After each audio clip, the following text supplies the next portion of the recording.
It is through your breaking through the barriers that you find instant relief. It is through adversity that you are awakened to the truth. And a lot of times that adversity is coming not to hurt you, not to stop you, not to hinder you, but to awaken you. Because without it, you will be complacent and not knowing who you really are and what your true power is. And what extent will the enemy go to try and distract you, try to take you away from your purpose, try to hold you down, try to make sure that you don't prevail, because it is all a vibrational game. Everything is vibration. So it's not really about what you're doing or what you're allowed to do or how you're doing it or where you're doing it at or who you're doing it with. All they want is to surround you with the vibrations of defeat, with vibrations like hate, jealousy, envious, condemnation, shame, guilt, all these very, very low vibrations that won't lift up humanity. In fact, it will keep you sunken like an anchor because it weighs out of your heart. Your true vibration is light, and that is fast, that is free, that is flowing, and that is love, that is acceptance, that is glory, that is honor, that is loyalty. All of these powerful vibrations that bring you closer to another person as well as bring you closer to yourself. Because even when we're seeking harmony in unionships and relationships, we're only seeking harmony within ourselves, but we only exist through wavelengths. We only exist through connections. So whoever we are connected to, that's our existence.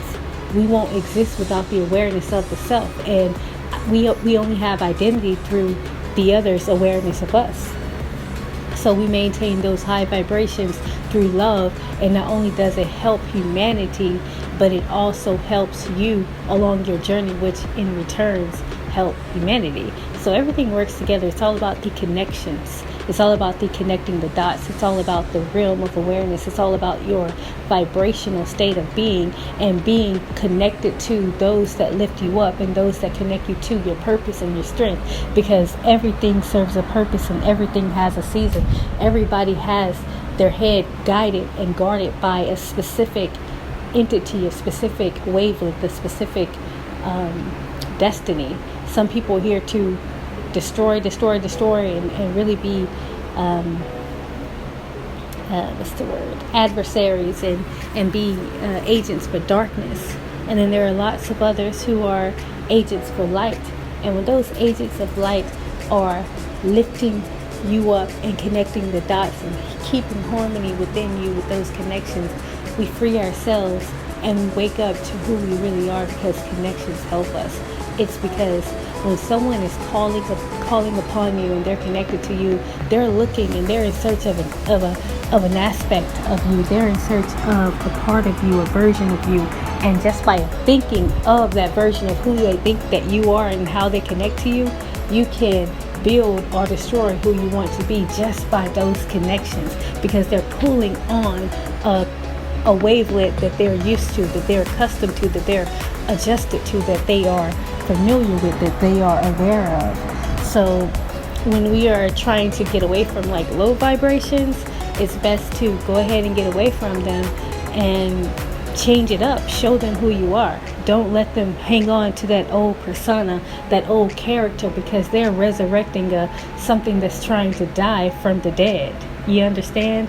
So it's always good to raise up yourself by connecting to high wavelengths, those that remind you of who you really are and be who you really are. Because when someone highly connects to you, they're pulling on something that can meet them at a vibrational match. They're pulling on something that is way higher than something that is low. So maintain high vibrational connections with the self and be reminded of the self in every other relationship. Instead of deflections, attract reflections.